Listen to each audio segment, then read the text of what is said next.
আমাদের সকালের জলখাবারের রেসিপি চিঁড়ের পোলাও। প্রথমে একটু কারি পাতা তুলে নিয়েছি, সেটাকে ধুয়ে সরিয়ে রাখবো।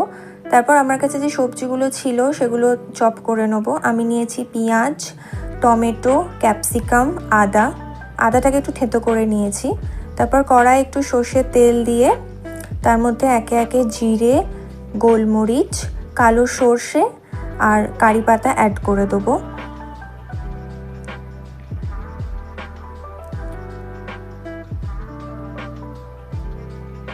তারপরে সেটাকে একটু নাড়াচাড়া করে নিয়ে প্রথমে অ্যাড করে দেবো পেঁয়াজ, তারপরে দেবো ক্যাপসিকাম, তারপরে দেবো টমেটো, একটু জলের ছিটে দিয়ে আদা বাটা দিয়ে নেড়ে ছেড়ে ঢাকা দিয়ে সেদ্ধ করে নেবো।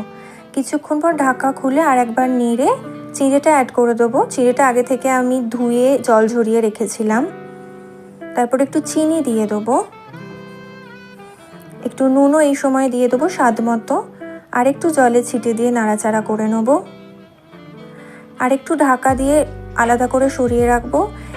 এই ফাঁকে একটু বাদাম ড্রাই রোস্ট করে নেব। তারপরে বাদামটাকে একটু হামানদিস্তাতে কুটে নিয়ে অ্যাড করে দেবো চিঁড়েতে। ব্যাস, আমাদের চিঁড়ের পোলাও রেডি। তারপরে গরম গরম এটাকে সার্ভ করে দেবো।